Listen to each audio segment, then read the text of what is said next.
اس کے بعد نام آتا ہے پاکستان کا. یہ ہے میری اور آپ کی داستان، اور یہ ہے سبب جس کی وجہ سے کہ میں آپ سے یہ گفتگو کر رہا ہوں. اصل میں تو کس لیے؟ محض ایک علمی استفادہ، محض اپنی بعض آراء کو ظاہر کرنے کا شوق نہیں، بلکہ یہ کہ اپنی ذمہ داری ہم پہچانے کہ ہم کس مقام پر کھڑے ہیں.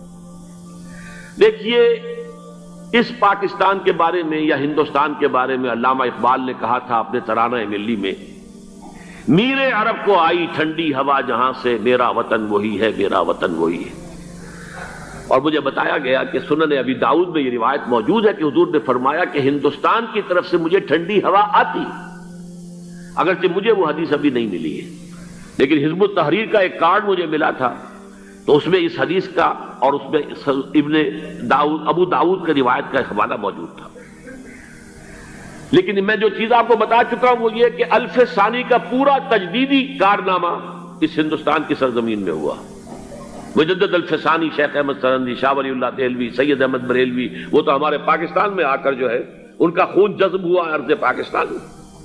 پھر شیخ الہند مولانا محمود حسن. تحریک خلافت چلی تو صرف ہندوستان میں چلی اور کہیں نہیں چلی. آزادی کی تحریک چلی پوری دنیا میں، وہ نیشنلزم کی بنیاد پر چلی، ملے نیشنلزم، عرب نیشنلزم، ترک نیشنلزم. ہمارے ہاں چلی تو اسلام کے نام پر پاکستان کا مطلب کیا؟ لا الہ الا اللہ. پھر پاکستان قائم ہوا معجزے کے طور پر، بلکہ نازل ہوا ہے لیلۃ القدر میں. انا انزلناہ فی لیلۃ القدر، جیسے قرآن نازل ہوا لیلۃ القدر میں، یہ پاکستان بھی نازل ہوا لیلۃ القدر میں. اس کا برقرار رہنا ابھی تک معجزہ ہے. ہندو یہ سمجھتا تھا، کانگریس سمجھتی تھی کہ جھٹپٹ ختم ہو جائے گا. پھر یہ کہ اس کا قرارداد مقاصد کا پاس ہو جانا، مزید بھی اور اضافی دفعات دستور میں آ جانا، اب کمرشل انٹرسٹ کو ربا قرار دے کر حرام قرار دینا، یہ سارے لینڈ مارکس ہیں کہ جو اشارہ کر رہے ہیں کسی چیز کی طرف، معاملہ کدھر جا رہا ہے.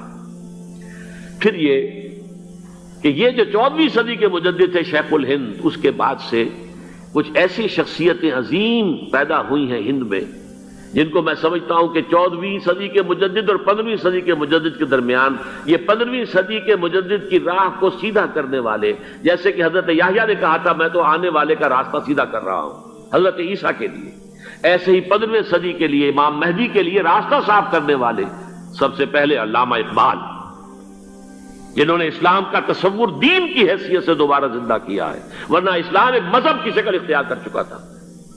پھر مولانا مودودی، مولانا ابوالکلام آزاد حکومت الہیہ کے نعرے کے ساتھ میدان میں آئے. یہ اقبال نے جو تصور پیش کیا تھا اس پر عملی جد و جہد کے لیے حزب اللہ قائم ہوئی. نوٹ کر لیجئے 11 برس کا فرق ہے عمر کا علامہ اقبال کے اور ابوالکلام کے. اور 1913 میں جب حزب اللہ قائم کی ہے اس وقت علامہ اقبال کی ملی شاعری اپنے عروج کو پہنچ چکی تھی. پھر یہ کہ علامہ اقبال کے بعد تعبیل جو ہے اس کام کی وہ ابوالکلام نے کی، لیکن روایتی علماء کی شدید مخالفت کی وجہ سے وہ بددل ہو کر چھوڑ گئے، کانگریس میں شامل ہو گئے. بساط جو ہے حزب اللہ کی انہوں نے لپیٹ دی.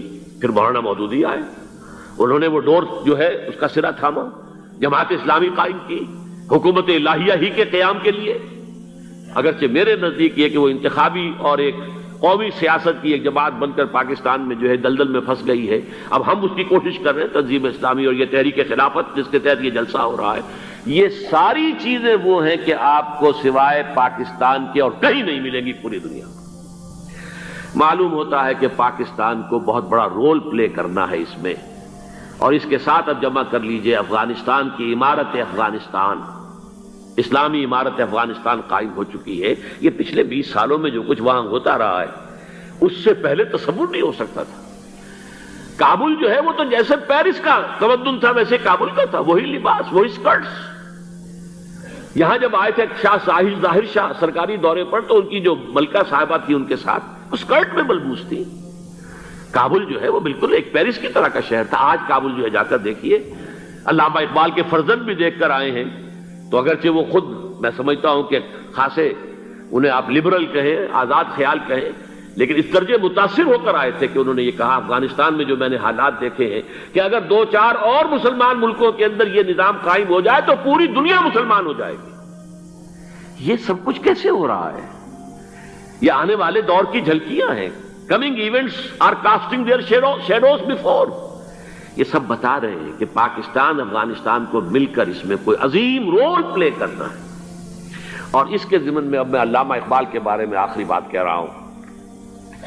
علامہ اقبال کے بارے میں عام یہ خیال ہے، انہوں نے اپنے خطبات میں مہدی کا اور نزول مسیح کا، حالانکہ میں کل پڑھ رہا تھا مولانا سعید احمد اکبر آبادی رحمۃ اللہ علیہ کا ایک مقالہ ان کا کہ علامہ اقبال نے ابن خلدون کے بارے میں یہ کہا ہے کہ مہدی کا اور نزول عیسیٰ کا دونوں کا انہوں نے انکار کیا ہے. حالانکہ ابن خلدون نے نزول عیسیٰ کا انکار نہیں کیا، صرف مہدی کا انکار کیا ہے. بہرحال علامہ اقبال نے خطبات میں انکار کیا ہے. لیکن یہ کہ اپنی شاعری کے اندر میں چیلنج کرتا ہوں کسی بڑے سے بڑے اقبال شناس کو، ان کا یہ شعر ذرا سنیے. خضر وقت از خلوت دشت حجاز آید بروں، کارواں زی وادی دور و دراز آید بروں.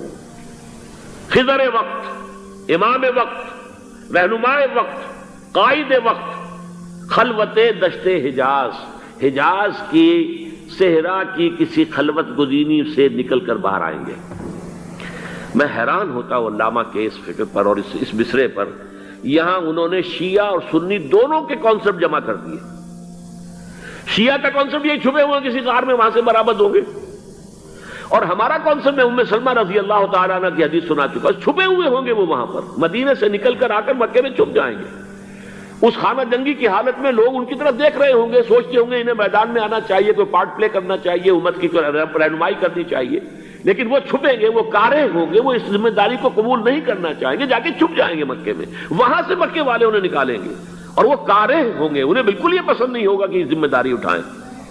تو خضر وقت از خلوت دشت حجاز آیت بروں، کارواں زی وادی دور و دراز آیت بروں. کارواں جو چلے گا ان کی مدد کے لیے اس وادی دور و دراز، اس عظیم وادی دور و دراز، یہ وادی سندھ ہے. وادی سندھ جو ہے ہم سمجھتے ہیں کہ صرف یہ پاکستان اور پنجاب جو ہے یہ اس میں شامل ہے. سندھ اور پنجاب نہیں، افغانستان کا پورا مشرقی علاقہ اس میں شامل ہے. جیسے دریائے جہلم سندھ میں جا رہا ہے، جیسے دریائے گلگت سندھ میں آ کر ملتا ہے، جیسے دریائے چناب اور راوی اور جہلم اور یہ سب جا رہے ہیں اور آ رہے ہیں، اسی طرح دریائے کابل کہاں سے آ رہا ہے، دریائے گومل کہاں سے آ رہا ہے، ٹوچی کہاں سے آ رہا ہے. یہ سارا جو ہے ڈرین جو ہو رہا ہے، ایسٹرن جو ہے پارٹ آف افغانستان، یہ سب وادی ہے. اس وادی کے یہ دو حصے ہیں. ایک حصہ جو ہے یہ ادھر پاکستان میں ہے، اور اسی وادی کا دوسرا حصہ جو ہے وہ افغانستان میں ہے. کارواں زی وادی دور و دراز آیت بروں، کارواں چلے گا یہاں سے. یخرج ناس من المشرق یؤتون للمہدی، یعنی سلطان ہی مشرق سے فوجیں چلیں گی کہ جو مہدی کی حکومت قائم کریں گی. اور یخرج من خراسان رایات و سود، اور خراسان سے سیاہ پرچم چلیں گے کہ جن کا رخ کوئی موڑ نہیں سکے گا، حتیٰ تنصب بیلیا، یہاں تک کہ وہ جا کر یروشلم کے اندر نصب ہو جائیں گے. حضرات، میں ایک میری گفتگو کا حصہ باقی تھا لیکن میں اسے چھوڑ رہا ہوں، اس لیے کہ گلوبلائزیشن جو اس کی ہوگی، جو خلافت علی منہاج النبوہ کی تجرید کامل حضرت مہدی کے ہاتھوں عرب میں ہوگی، اس سے پہلے اس کے لیے محنت، کوشش، جد و جہد پاکستان اور افغانستان میں ہو چکی ہوگی جو اسے سپورٹ کرے گی اور وہاں جا کر حکومت قائم کرے گی. اس کے بعد گلوبلائزیشن کا جو مرحلہ اس کا ہے وہ حضرت مہدی کے ہاتھوں نہیں ہے، وہ حضرت عیسیٰ ابن مریم ان کے نزول کے بعد ہے، جن کے نزول کے بعد دجال کا خاتمہ ہوگا اور یہودیوں کا استحصال ہوگا. مسلمانوں پر بھی بڑی تکالیف عربوں پر آئیں گی، شدائد آئیں گے. لیکن یہ وہ میں حصہ جو اپنی گفتگو کا آج چھوڑ رہا ہوں، اس لیے کہ میں دیکھ رہا ہوں کہ بعض حضرات کا صبر کا پیمانہ اب لبریز ہو رہا ہے، تو میں اس حصے کو پھر ملتوی رکھتا ہوں کسی دوسری محفل اور کسی دوسری مجلس اور نشست پر. آخری بات یہ کہہ رہا ہوں، ہم پاکستانیوں کے کرنے کا اصل کام کیا ہے؟ یہ بغدے میں آ پڑی ہے سخن گسترانہ بات.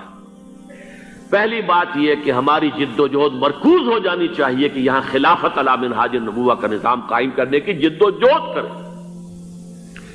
اس کے دو راستے ہیں. ایک سہل راستہ ہے، اللہ تعالیٰ جس کے لیے بھی اس کو سہل کر دے، اگر بظاہر تو بڑا مشکل ہے، نظر آتا ہے کہ لوگ اسے قبول نہیں کریں گے، کر لیں تو پھر بہت آسان راستہ ہے. تمام دینی جماعتیں پاور پالیٹکس سے، الیکشن کی سیاست سے وڈرا کریں اور اپنی تمام توانائیاں متحد ہو کر مرکوز کر دیں۔ نمبر ایک یہ کہ پاکستان کے دستور میں جس قدر اسلامی دفعات آ چکی ہیں ان کو جو غیر مؤثر کرنے والے چور دروازے ہیں وہ بند کروائے جائیں، جس کے لیے آپ کو یاد ہوگا میں نے مہم چلائی تھی نواز شریف صاحب کے دور حکومت میں کہ یہ ترامیم آپ مزید کر دیجئے، تو یہ جو چور دروازے ہیں جس کی وجہ سے قرارداد مقاصد ہو، دفعہ 227 ہو، یہ سب کے سب، اور یہ جو فیڈرل شریعت کورٹ ہے، یہ سب غیر مؤثر پڑے ہوئے ہیں۔ کاؤنسل آف اسلامک آئیڈیالوجی غیر مؤثر پڑی ہوئی ہے، ساری چیزیں موجود، پورا اسلام موجود ہے لیکن غیر مؤثر ہے۔ چور دروازے بند کر دو خدا کے لیے تاکہ یہ اس مؤثر ہو جائے، بڑی آسانی کے ساتھ، بہت ہی عمدگی کے ساتھ، بغیر کسی خون خرابے کے اسلامائزیشن آف لاس اور اس کی امپلیمنٹیشن شروع ہو جائے۔ اور نمبر دو یہ استیصال منکرات کے لیے امر بالمعروف نہی عن المنکر، اس کے لیے میدان میں آ کر کہ ہمیں نہ حکومت چاہیے نہ اقتدار چاہیے، ہمیں صرف یہ چاہیے، یہ حرام ہے، یہ حرام ہے، یہ حرام، اسے ختم